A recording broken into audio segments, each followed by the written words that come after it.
the Cora Vest pattern. This is the Cora Vest, and this is a piece that I brought out last year in my mid-year collection, and it's been such a hit ever since then. I did it in obviously this gorgeous oat color and also olive, and the olive has been like one of my best sellers ever.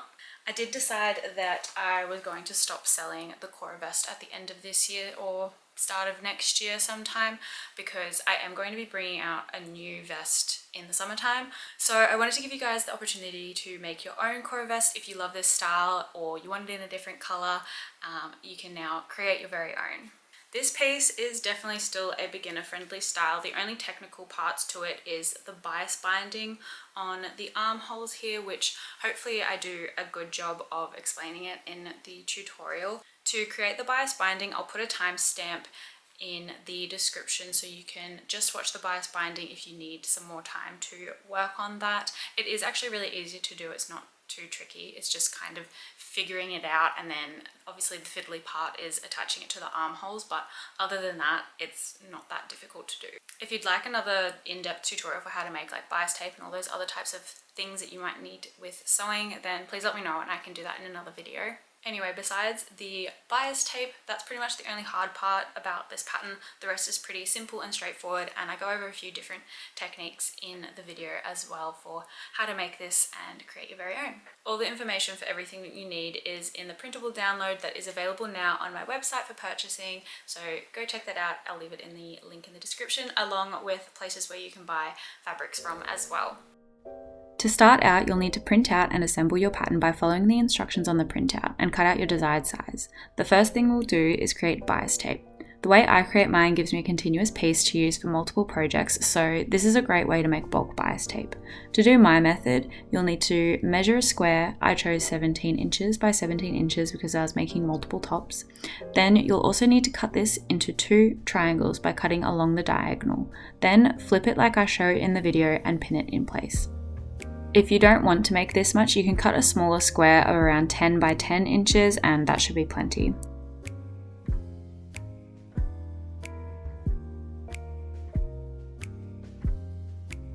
Otherwise, another method is to cut 2 strips of 1.5 inch wide pieces of fabric on the bias with the measurements provided in the printout. The bias is basically the diagonal of the fabric going diagonally against the grains. We'll come back to the bias tape when we're sewing. Now it's time to cut out your pattern pieces. Start with the back panel, and you'll need to put this on the fold and cut one of these out.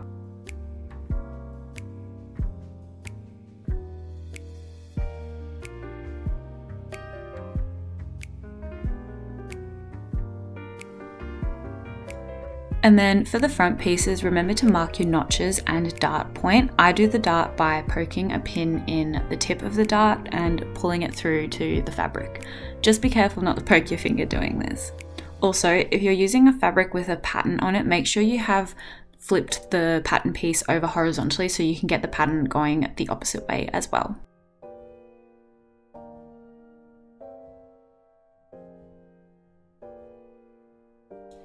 You'll also cut out a back neck lining piece that will be on the fold. Also, I'm just going to apologise about the lighting going in and out in this video. It was filmed on an overcast day.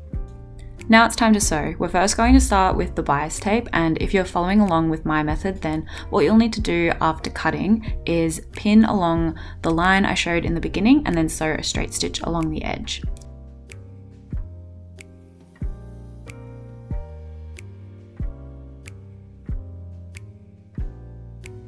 You'll now have this rectangular shape, and we're going to take either tailor's chalk or you can get water-soluble pens for fabric, and we'll mark about 1.5 inches wide in a line along the wrong side. Once you've done the first line, continue going up the fabric until you get to the top. This will help when you're cutting out the bias tape so that they're all even.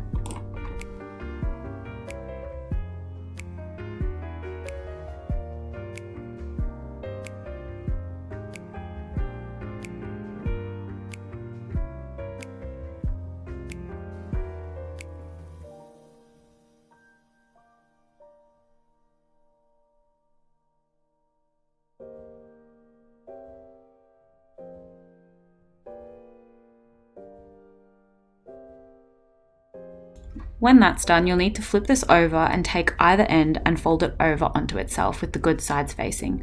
You'll see that your lines will align with each other, and then to make this be a cut on the bias and be continuous, you'll need to offset your lines by pulling it apart a bit and then pin along the edge and sew a straight stitch.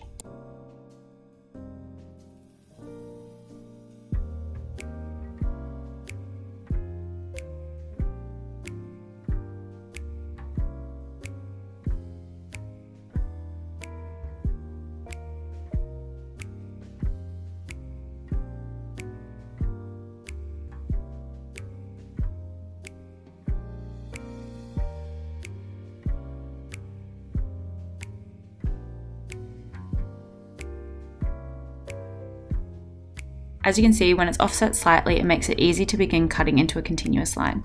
Start cutting along the lines you drew, but be careful to only cut the one layer and try to keep your lines straight and not jagged, as it helps with the look of the bias tape.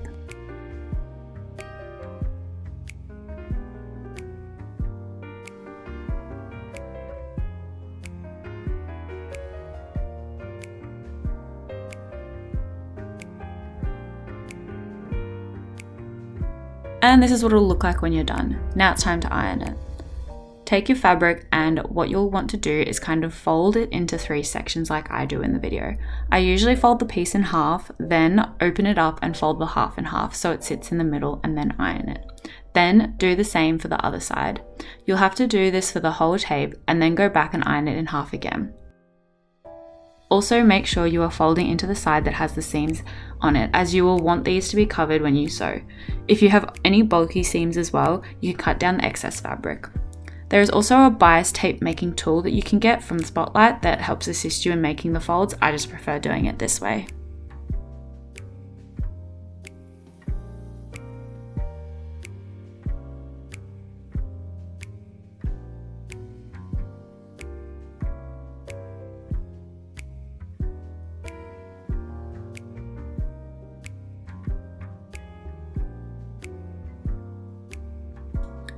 Then when you're done, this is what it should look like. You can do the same folding method if you have only cut out the strips of bias tape too.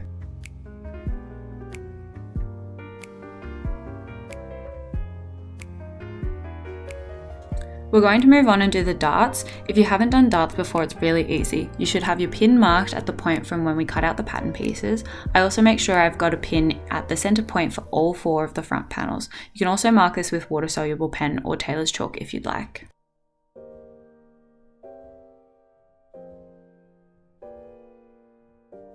What we'll first do is find the notches on the side and align them and pin them together.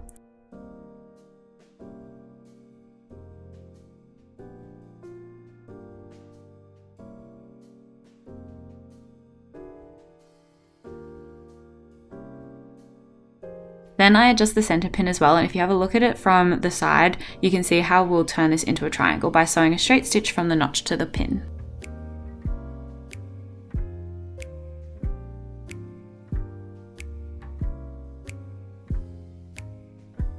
Pin your darts on all 4 pieces of the front panel, but make sure you have 2 panels going the opposite way, as you need to have 2 panels for either side of your top.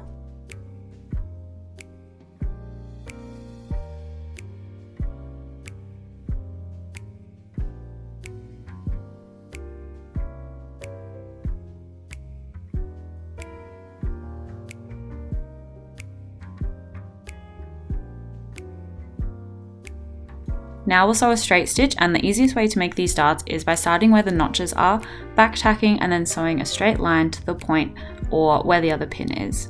I take my pin out and then sew just over the edge of the fabric, and instead of back tacking, I lift the presser foot up, take the thread and tie a couple of knots in the end. I just find that this stops the piece from accidentally coming undone or from the darts sitting funny.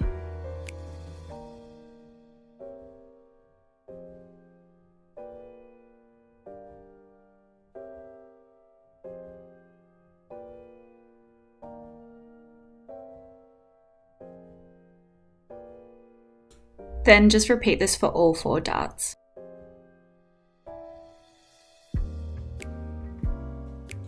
Now we'll do the back piece, so we'll take the back panel and place it right side facing up, and then take the back lining panel and find the center.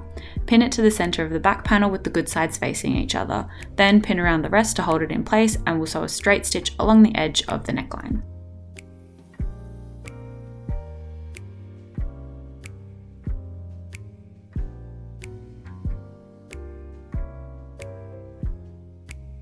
If you don't have an overlocker for this part, you can just do a zigzag stitch instead, but I overlock the raw edge where we just stitched, and then also overlock the outer raw edge of the back panel lining.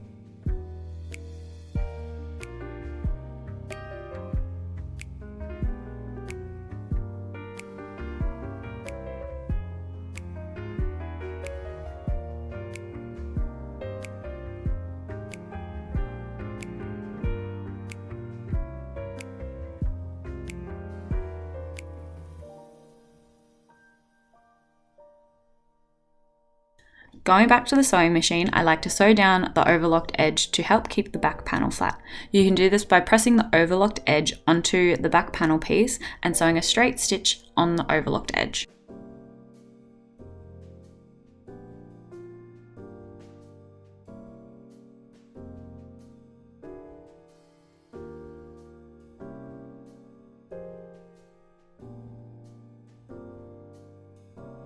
This is what it will look like. I just think it helps the back panel piece sit a lot nicer.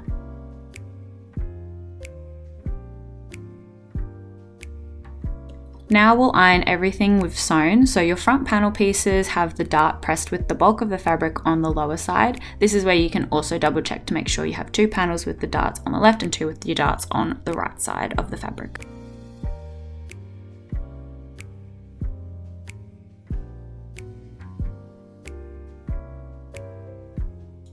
Then you'll also iron the back as well.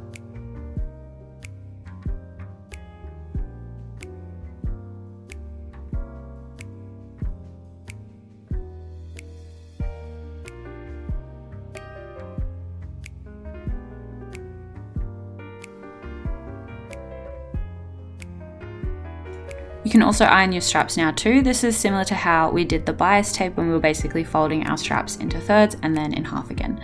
So iron down one side with the raw edge in the center and then do the other, then fold it in half onto itself.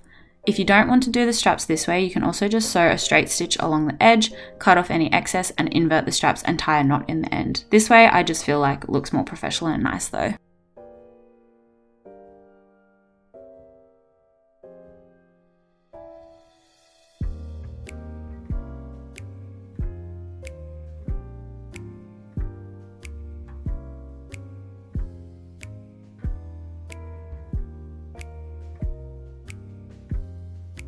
Once you've done that for all of your straps, we're now going to sew them, and hopefully this makes sense more in the video than how I'm doing explaining it. But basically, to close up the end and hide any frayed edge on the strap, you'll need to flip about 1 centimeter of the strap on the top part into the inside where the folds are. Then do the 3 folds on top of it. This will hide any loose threads and any frayed edges. Now sew over this edge. I usually turn the hand wheel on my sewing machine as sometimes it can get caught on the edge, so I turn the hand wheel and then back tack, and then you can continue sewing a straight stitch along the edge of the strap. Again, if you don't want to make these straps, just fold your straps in half lengthways, straight stitch, cut any bulk, and then invert and tie a knot in the end.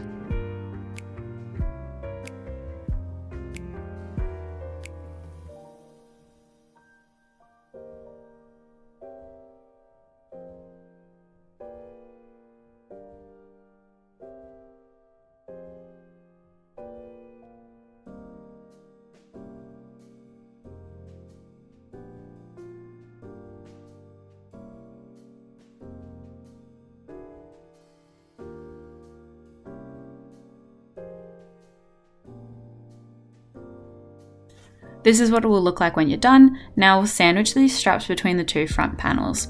I have 2 panels with the good sides facing. This is why you need to make sure you have the darts on the opposite sides as well. So have the good sides facing on your front panels, and then with your straps, pin them to the top corner and then pin the other to the other notch, which is on the front. I also like to make sure that the stitch on the strap is facing down or on the bottom. I just think it looks a little bit nicer.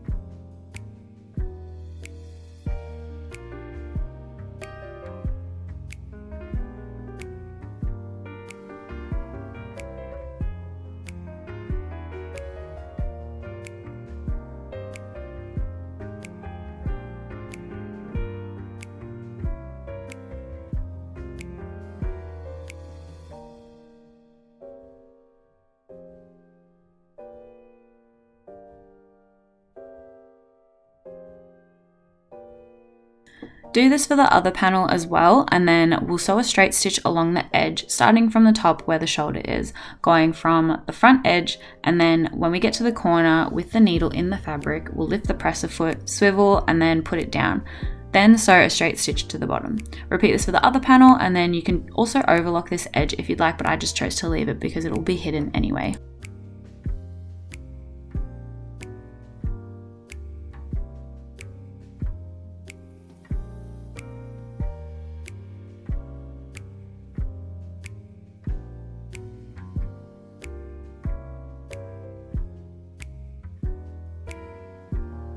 Now iron your panels so they sit flat. I do this little like pinching technique just to help pull the seams out so that they will sit flat.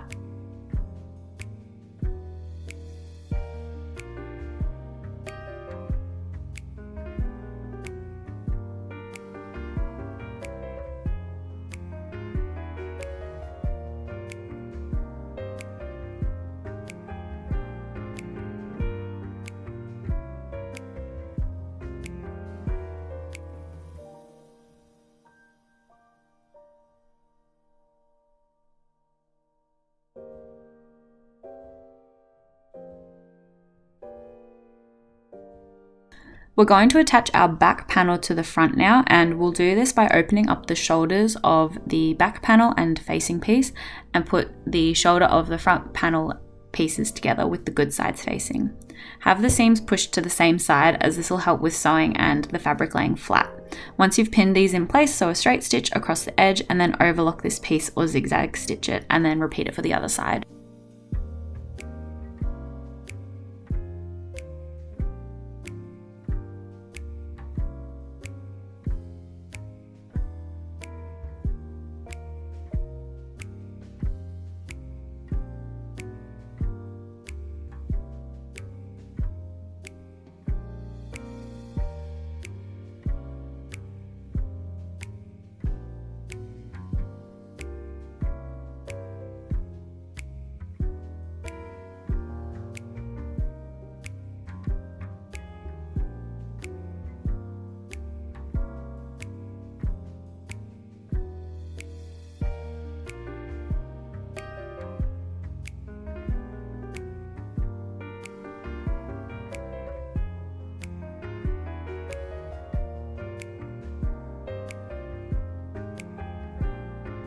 Here's what it will look like, and now we'll just press our seams flat with the iron.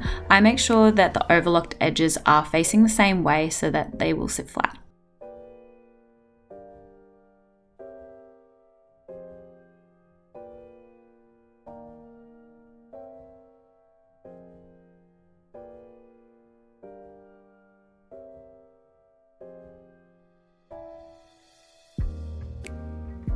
We're also going to do a stitch in the ditch method to help hold this flat, and you do this by sewing in the seam that we've just sewn. So just on those shoulder panels, sew about 2 to 3 centimeters stitch in the seam.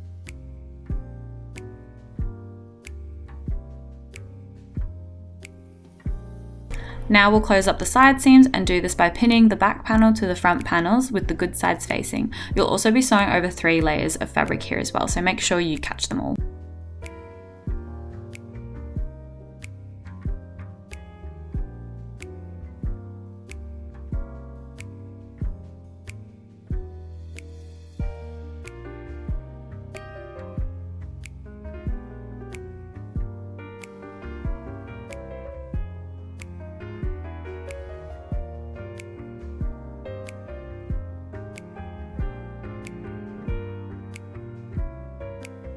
Sew a straight stitch along this edge, and then you can go to your overlocker and overlock it, or you can just do a zigzag stitch here if you don't have one, and then repeat this for the other side.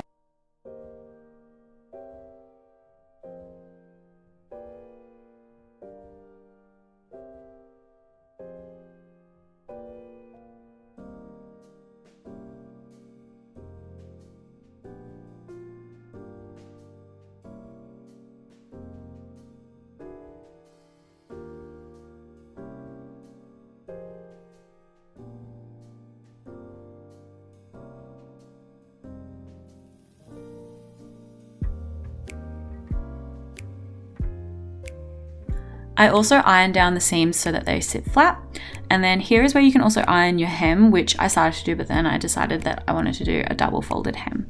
And if you don't know how to do a double folded hem, then you can just do a normal one. Otherwise, it's literally really easy to do. You just fold the hem over twice to hide the raw edge or the overlocked edge, and then do a straight stitch along where you've just folded. I really like this, and I think it looks more professional. And if you don't have an overlocker, this can help hide the raw edges a lot better.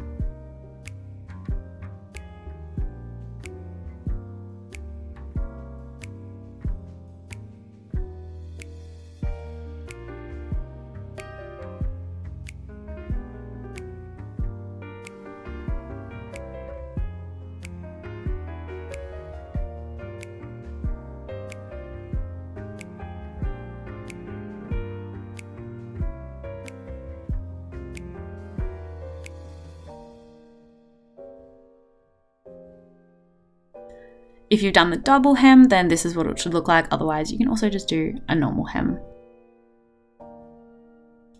Now we're going to do the bias tape. If you decide that you don't want to do bias tape for the shoulders, you can overlock the armholes or zigzag stitch and then just do a regular hem. Otherwise, here's what you do for the bias tape.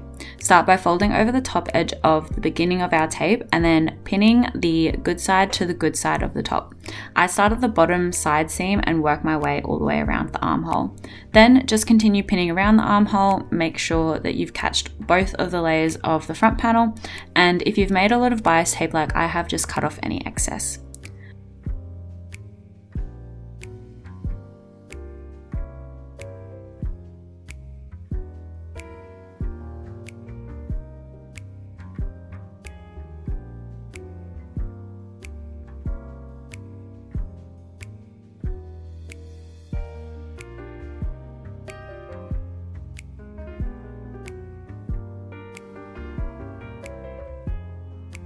Once you've pinned this, you'll sew a straight stitch around the edge of the bias tape. I like to follow where that inner folded line is and go all the way around and over the edge of the end to help secure it. And then repeat this for the other side.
Make sure you've gotten all the layers together, and then now we're going to fold over our bias tape to cover the raw edges.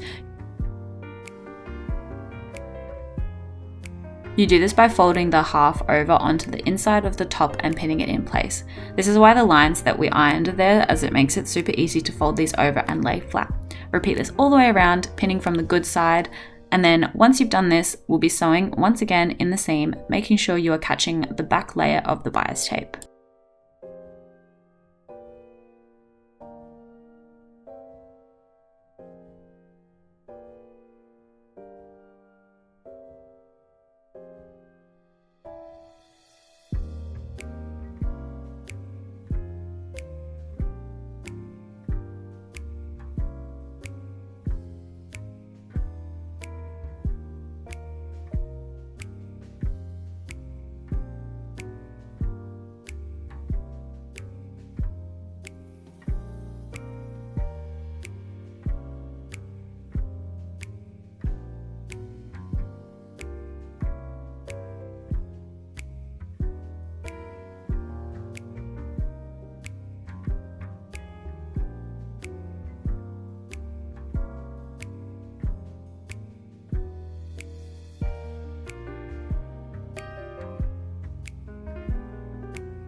Repeat this for both sides, and then this is what it will look like when it's finished. Make sure that you've caught all of the layers from the inside and that there's no frayed edge missing from the stitching. If there is, just unpick and sew over that part again. Otherwise, you're done with your Cora top.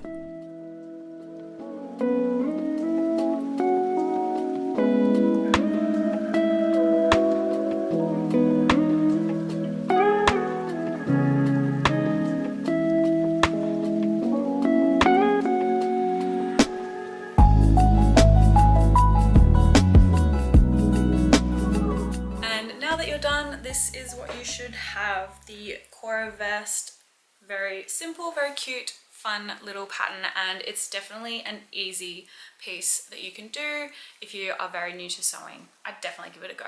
I did mention it in the video when I was doing the bias tape, but you can, instead of doing the bias binding, if you don't want to do it, you can just hem over this as well. You might have to add some fabric to that area as well, because this does add about 1 centimeter with the bias tape. So if you're finding that it comes in a little bit too much, you could add like an extra centimeter when you're cutting out the fabric there, just so you have that little bit of extra coverage. I only ever created the Cora Vest in this oat color and olive, but I kind of regret not doing it in white and black, especially black. I wear black all the time, but I think it would look so good in so many different colors. I actually did a custom order for it in a blue gingham recently, and I thought that was just really fun and really cute. But you can totally do this in so many different colors, and I do suggest sticking to a linen with it, just because I feel like it sits nicer with that and it just looks really nice. But you can also do it in any sort of fabric that you like. I do suggest sticking to like a woven material, as I find that that just works best with the pattern and the style. Anyway, I hope you enjoyed this tutorial, and I really can't wait to see you guys create your very own Cora vests. And also please don't forget to tag me in any photos or videos that you post of you creating or your final